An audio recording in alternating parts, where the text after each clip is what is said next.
Hello.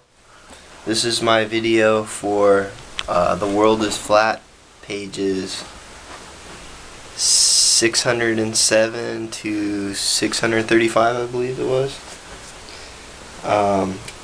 Essentially, Friedman is wrapping up his argument on globalization and just saying how we can, as a people, enjoy globalization, the good things without the bad.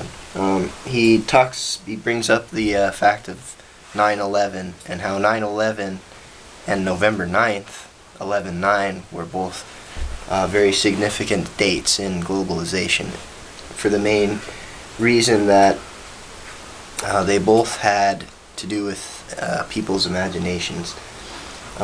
Starting on 11/9, the creative imagination of people worked for the good. That there were people that wanted to flatten the world, allow people to be free, allow people to live in a free market, really to kind of inspire people to be better, to live in a freer world, freer society. Juxtaposed to that, you have 9/11, which took the creative imagination of a few bad people and really went a separate way. But both of these events were really globalized in that they were created, they outsourced the work, the planning and everything was done. It wasn't done in one room or one place. It was actually a multi-located place. Globalization needs good content. With all the content that people can put online and promote ideas, that these things really need to be good. Bin Laden was a bad example of globalization. A good example of globalization would be David Neeleman, the CEO for JetBlue, in which he took globalization and he was basically a supply chain manager, and he created an airline industry which helps people, inspires people to be good, while at the same time working in their homes. Bin Laden did the same thing, as he was a supply chain manager, overseeing his dastardly plans every step of the way.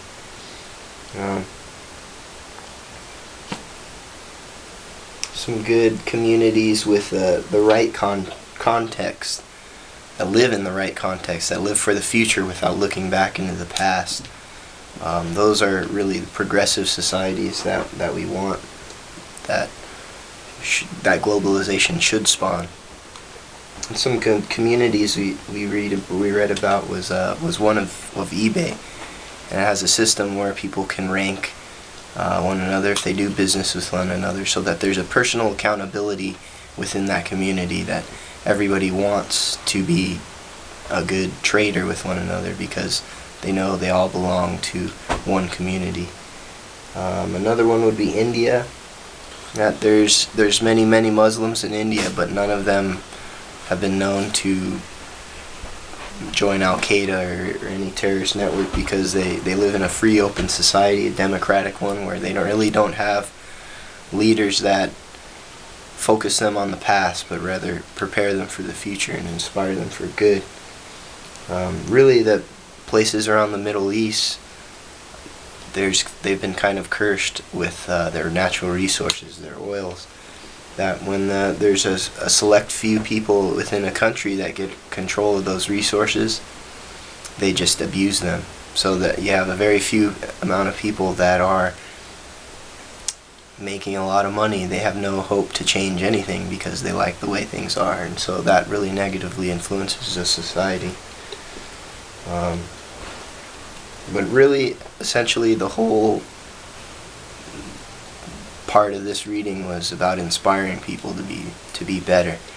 That if we plan for the future, we think for the future, we have hopes and dreams, that we can really inspire one another to create, to promote peace and things like that, without having someone use those creative powers for bad, in a way to disconnect people. We need to connect people. And that was essentially the reading for The World is Flat, and that was the end.